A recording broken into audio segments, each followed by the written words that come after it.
ఈరోజు సమాజం ఈ రాష్ట్ర ప్రభుత్వం ఒక మానవీయ కోణంలో పనిచేస్తుంది.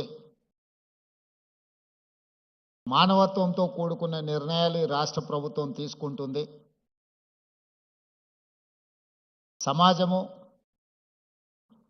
సమాజ నిర్లక్ష్యానికి లోనైన వాళ్ళు కుటుంబానికి భారంగా మేము మారినమేమో అని మానసికంగా దివ్యాంగులు కుంగిపోతున్న సందర్భంలో ఈ ప్రభుత్వం మీ పట్ల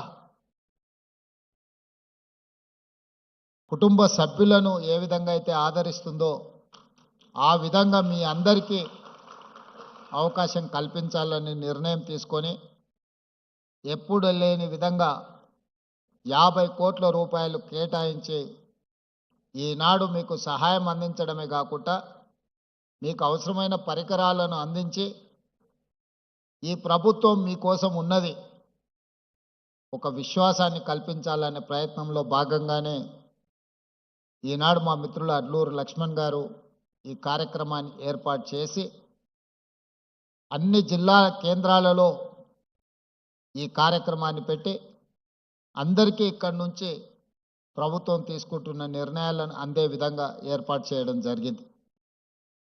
అదేవిధంగా విద్యా రిజర్వేషన్లలో కానీ ఉద్యోగ రిజర్వేషన్లలో కానీ దివ్యాంగులకు వాళ్ళకి ఇవ్వాల్సిన కోటా ఇవ్వడానికి అన్ని రకాలుగా మన ప్రభుత్వం నిర్ణయం తీసుకున్నది.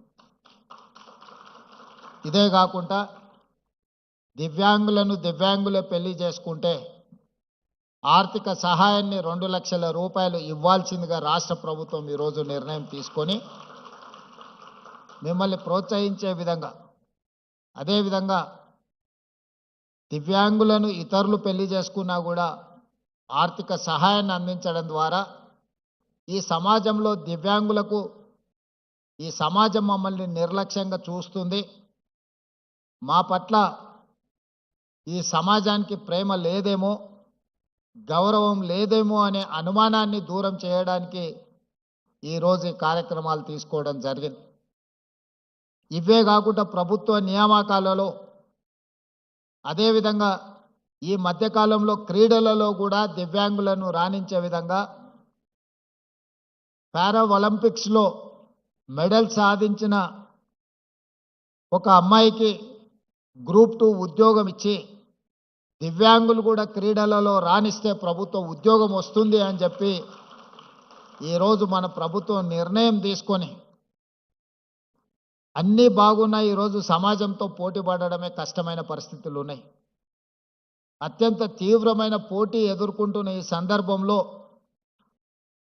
ఈ తీవ్ర పోటీ ఉన్న సమాజంలో దివ్యాంగులకు అవకాశాలు రావేమో అని బాధపడాల్సిన అవసరం లేకుండా అది విద్యలో కానీ ఉద్యోగాలలో కానీ క్రీడలలో కానీ దివ్యాంగులు ఏమాత్రం రాణించినా వాళ్ళని ప్రోత్సహించాలని చెప్పి ఈరోజు మా ప్రభుత్వం పనిచేస్తుంది. మీరందరూ ఆత్మస్థైర్యం కోల్పోకుండా ప్రభుత్వం కల్పించే అవకాశాలను సద్వినియోగం చేసుకొని జీవితంలో ఎదగాల్సిందిగా మీ అందరికీ సూచన చేస్తున్నా. మనందరికీ ముఖ్యంగా దివ్యాంగులకు ఒకరే ఒకరు స్ఫూర్తి ఈ ప్రాంతం నుంచి సూదిని జైపాల్ రెడ్డి గారు. ఈ దేశంలోనే ఒక మేధావిగా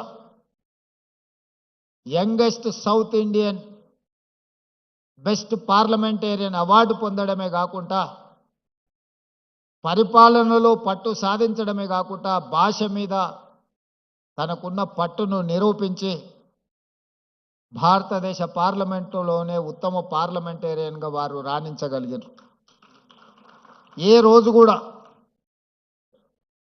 ఆయనకు వైకల్యం ఉన్నది అన్నది ఆయన ఎప్పుడు ఆయన ఆలోచనలో కూడా రానియలేదు.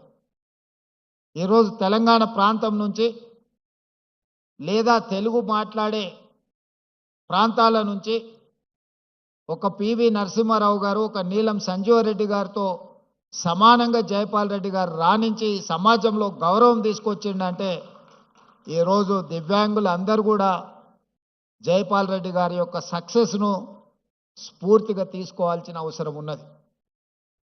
అదేవిధంగా ట్రాన్స్జెండర్స్ వీళ్ళ పట్ల కూడా సమాజము కొంత వివక్ష చూపించడము, కుటుంబ సభ్యుల యొక్క నిర్లక్ష్యానికి లోనైన వాళ్ళను కూడా ఈరోజు ట్రాన్స్జెండర్స్ని కూడా రాష్ట్ర ప్రభుత్వ ఉద్యోగ అవకాశాలు కల్పించడమే కాకుండా రాష్ట్ర ప్రభుత్వం అందించిన డబుల్ బెడ్రూమ్ ఇండ్లు కానీ